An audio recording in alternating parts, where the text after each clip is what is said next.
rest of it was tore out.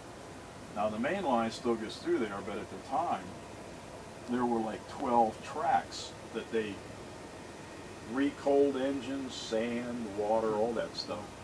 And it went from the 4-track main line into 12 tracks under the wharf so that they could do that. And then over there is a small depiction of Cove up above Marysville area in Duncan. You know. But as you can see, I'm very limited in how much space I have, so I had to reduce things down considerably to fit it in. But that's mainly what this thing's supposed to be. You know, it's pretty cool how you can like take what's real and then kind of put your imagination into it and also learn history and stuff about it.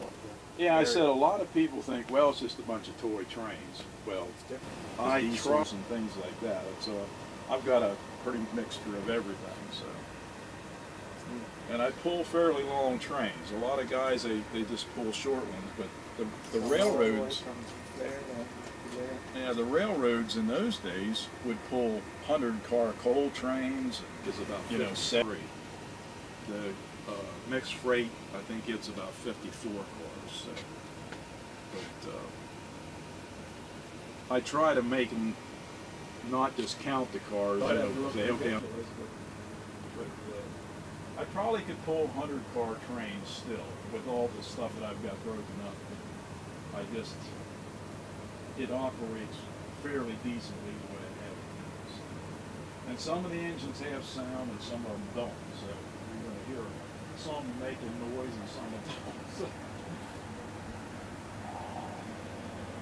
And that's the thing. That engine is made by Broadway-limited. They're out of Florida. And those are fairly up-to-date engines. They have digital boards in them, and all the sound and everything's in the tender. They actually take a sound chip of what the real engine sounded like and incorporate it into that sound system. And when a steam engine's sitting like that, if it's basically idling, you'll hear like hissing and stuff. Well, a steam plant has pressure. If it gets too much pressure, it has to let it out through valves, and that's what you're hearing. When it's hissing like that, it's bleeding off steam. But it chuffs and all that kind of junk.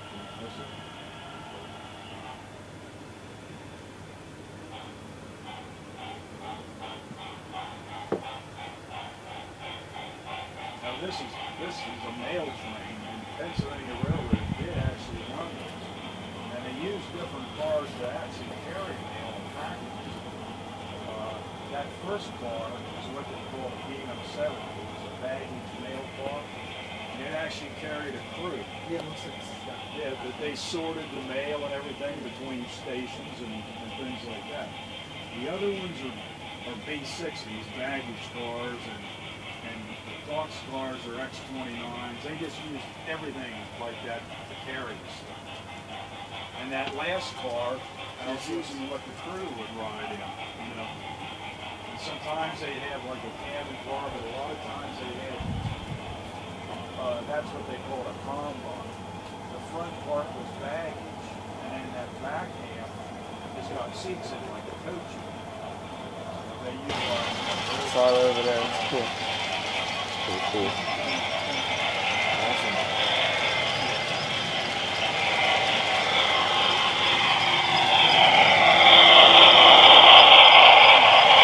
Look at all your people and think it's a real one. I don't know, look like it.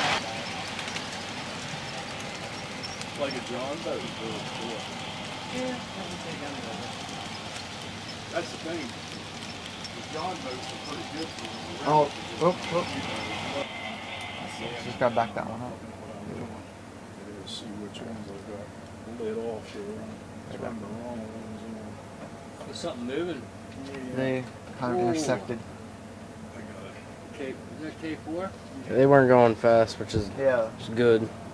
It just like kind of stopped. Yeah, well, what this section is, and I was talking and I should have been paying attention to what I was doing. To be able to have these different trains sitting in here and not run, all these little switches you see, Yeah. they are what you call blocking sections.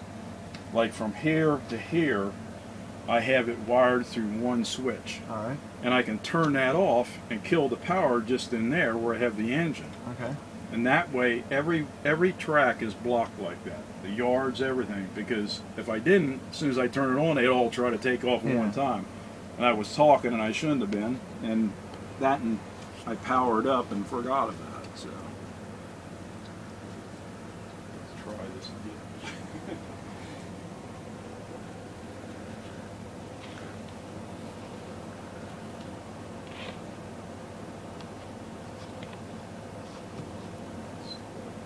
I'm gonna go behind you.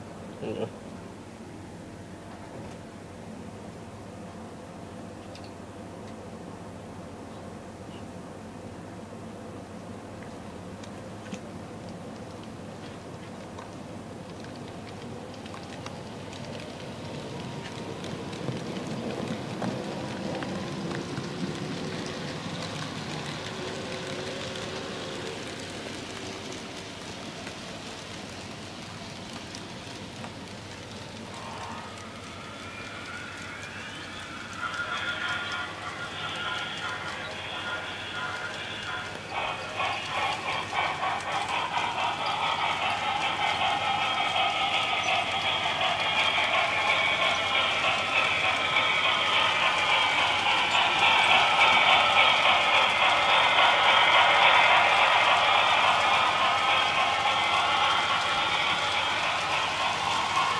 You can squeeze it in any way you want. Just a little careful when you go by the hot water heater.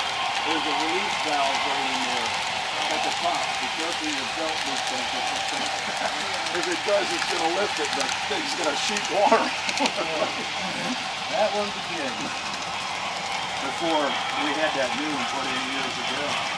And the guys that put it in should have did it. But you know, I found out later by law, you're supposed to have a pipe off that release valve that goes down to this far off the curve and something